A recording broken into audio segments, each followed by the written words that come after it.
Hey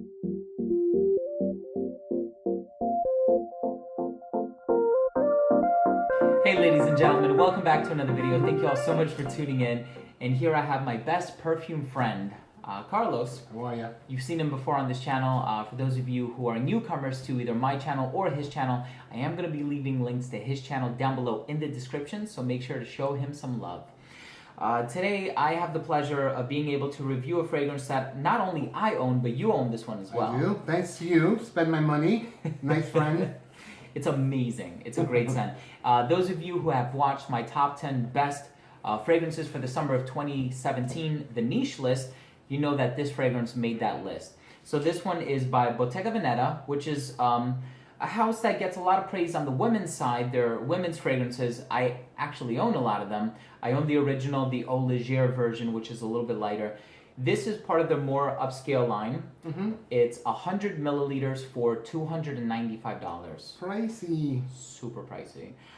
It's part of the Parco Palladiano collection, and this is the 5th installment. So they're all named after Roman numerals, so this is V, or 5. Is Parco Palladiano a person, a place? I have no idea. Neither do I. I could have done more research, to be No, honest. I'm sorry. I didn't mean to slump you on your own channel. I was just curious. I know. Yeah. And I like the way you said it too. Parco Palladiano. It sounds like I know something, right? So Yeah, anyways, so with this fragrance, it was composed by Daniela Andrié, who is the in-house perfumer for Prada. I love her work. Awesome, awesome. Especially the way that she uses iris in a lot of her fragrances. And it came out in 2016, so it's a fairly new release, albeit a pretty expensive release. And this has a pretty simple note breakdown. It has rosemary, sage, and laurels. Not that I can say what any of those smell like, because maybe with the exception of clary sage, because it's found in a lot of fragrances, especially on the men's side. They're all aromatic and green. That's exactly what this is. Yeah, it's an aromatic green fragrance. And since we both own it, what can you comment in terms of the smell?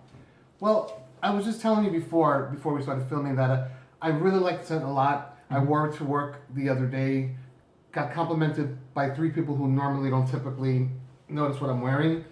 One said it smells luxury, is what she said. Okay. And I got like 2 or 3 others, as I passed by. But I was telling you that I think it would be hard for me to describe it because it's just so smoothly and finely blended that nothing really jumps out at me. The vibe that I get is definitely green, it's aromatic, and you know, when people ask me, when I posted the picture I sent today on Facebook, I just basically said it's a well-blended summer aromatic fragrance. It's the best that I could give them. Yeah, it's soft. Did you agree with that first comment, that it has a luxury feel? Oh yeah, it does, for sure. I mean, listen, if you're going to charge $295, $300 plus tax, it better smell like luxury. Yeah, agree. I agree with you on that. As a matter of fact, on the contrary, when I first tried this, and I smelled it for the first time, I thought to myself, oh, that's a really nice vetiver scent. Vetiver was the note that I got. And then to my surprise, there's no vetiver, which I'm sure there is. I'm sure there's more than the 3 they just say. It can't be just that. Of course. But yet not discernible. I mean, I couldn't pick it out what those extra notes are, but... Exactly. So for me, it's hard to describe the scent indeed. The best thing that I can do is make a comparison to some other pretty well-known scents. I would say it smells like a blend of Mugler Cologne and Guerlain's Vetiver. So it has that sharp quality of Guerlain's Vetiver, like a well-dressed man, gentlemanly luxury, like you said. And then it also has that bright, crisp, green nature of Mugler Cologne. It just smells kind of clean, kind of soapy. But whereas Mugler Cologne is kind of airy and sort of wispy-ish, this is, it's full. Yeah. It's got a much fuller nature about it than yeah. But I definitely do see the comparison. I can see that. Yeah. Longevity isn't excellent on my skin. How about you? It's not. It's not. It's moderate. Moderate.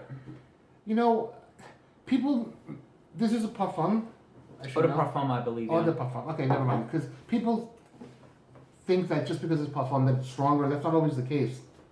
Sometimes it's the reverse. It smells really good and powerful, but light, and it doesn't last as long. But I got moderate.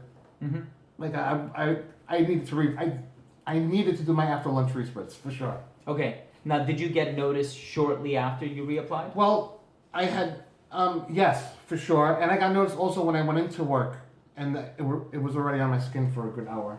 Oh, okay. So Okay. Yes, for me, it gets me through the workday, maybe about 5 to 6 hours solid.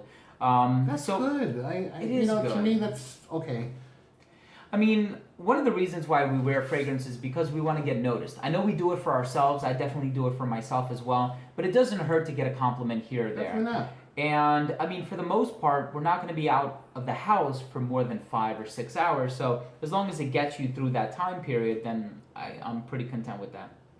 But overall, I think it's a stellar summer fragrance. Of course, the drawback is that it's pretty pricey, and also maybe the lack of performance. But if you can look past that and just appreciate the awesome smell, because I think it is an awesome smell. And I remember when we did the video in my backyard, you really enjoyed this one too. You put it in the love pile. Yes.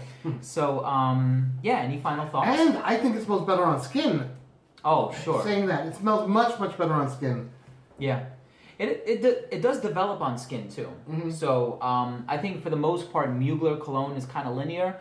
This one, it does open up very green, aromatic, then dries down to something very sort of calm, refined, and kind of soapy too. So there's no screechiness here. It's smooth. It's really smooth. It's rounded edges. Yeah. Definitely.